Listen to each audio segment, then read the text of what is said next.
જય શ્રી કૃષ્ણ. હમણાં બધાને દિવાળીની શુભેચ્છા. બધાને જય શ્રી કૃષ્ણ. આવતા 13 મહિનાના. હા, આવતે અધિક મહિનો છે ને. હમણાં એક બેનનો ફોન આવ્યો આજે.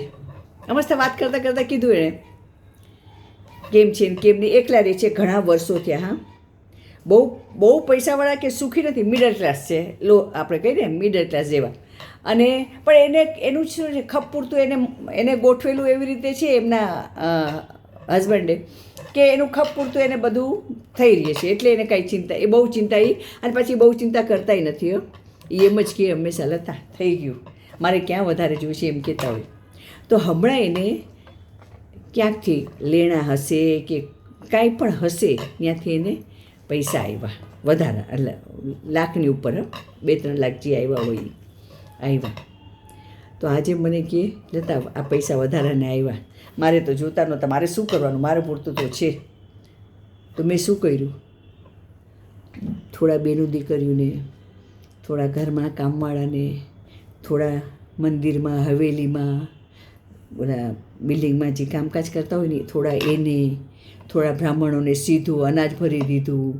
એમ કરીને એ થોડા ભણવામાં કોકને, એમ થોડા કરીને એને લઈ જે લાખની ઉપર હતા ને પૈસા બધા વેચી દીધા. એ કે મેં કાંઈ રાખ્યું નહીં.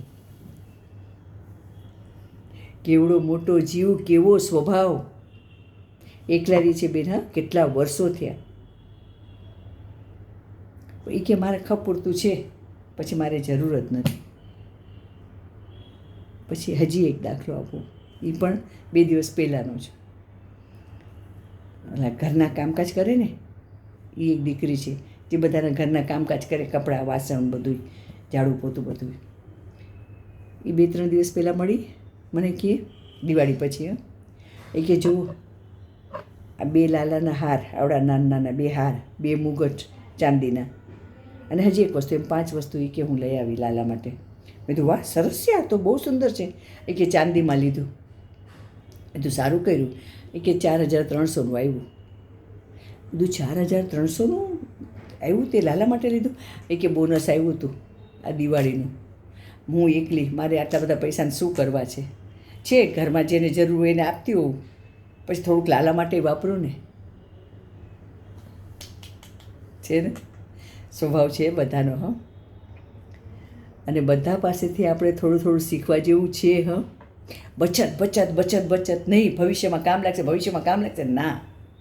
વાપરતા શીખીએ, કોઈને દેતા લેતા શીખીએ, થોડીક મનની ઉદારતા આપણે બતાવીએ, કરીએ, મનને ઉદાર કરીએ, મોટું કરીએ મનને. થોડુંક આપણે દઈએ લઈએ. જો બધાય દેતા લેતા જ હોય, પણ આપણે શું કરીએ છીએ ખબર છે, 1000 હોય ને તો એમાંથી 10 વાપરીએ, પણ ના, ખપ પૂરતું રાખીએ ને આપણે વાપરીએ. પછી પોતાના માટે વાપરીએ, બીજાના માટે વાપરીએ, સગાવાલા માટે વાપરીએ, આપણા ઘરના માટે વાપરીએ, કે દેવ દર્શન ધર્મ ધ્યાન બધામાં પણ આપણે વાપરીએ. આ નાની વસ્તુ પણ ખૂબ જ શીખવા જેવી છે. અને રિયલમાં આમાંથી આપણે થોડુંક તો આપણે પોતાના માટે પણ અપનાવીએ. બરાબર છે. જય શ્રી કૃષ્ણ.